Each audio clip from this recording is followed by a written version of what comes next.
President Trump appearing to be backing down over Greenland, saying he will no longer impose tariffs on European countries that opposed his plan to control Greenland.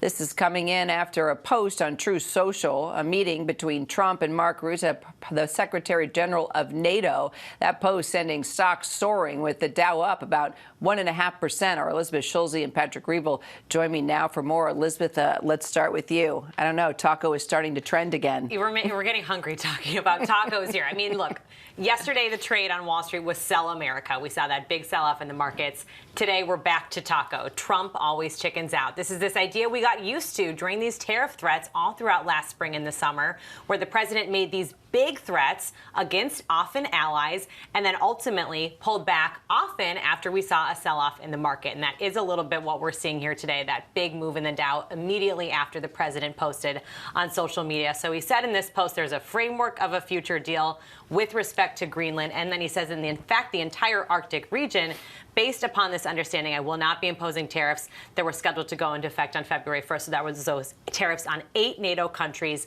10% tariffs February 1st. That was going to go up to 25% in June. The president now saying that's not going to happen, which is causing a lot of this optimism, ultimately backing off that threat. Now, we don't know what he gets in exchange for this. We don't know what this agreement entails. A lot of questions, but definitely good news when it comes to the threat of Greenland. Definitely good news when you're thinking about the markets and if you're hungry for, I don't know, some sort of I would have loved to have been a fly on the wall for this meeting with, because we know how the Secretary General of NATO and President Trump have this very good relationship. So something happened that pushed things the other way. Something got him there. And Patrick, you know, how do you think that our European allies will react to this framework? I mean, do you think that the temperature's been lowered a bit here?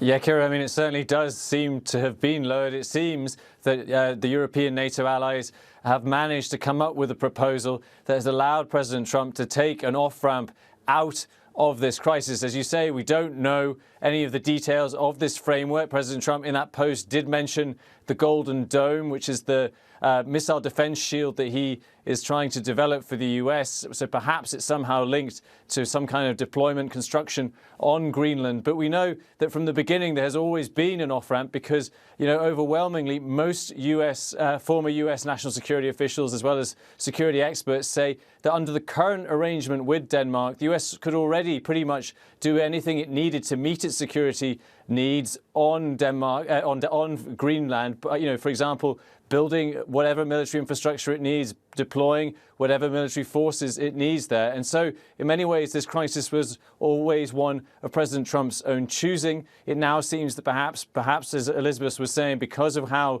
the markets had been dropping, because of this crisis with Europe. And we should also say that the European Union today had said it was suspending this key trade deal with the US on tariffs over President Trump's threats around Greenland. So it seems that perhaps for now the temperature has been lowered, as you say. But I think while there is relief, they will be waiting to see if this crisis could come back in the future, Kira.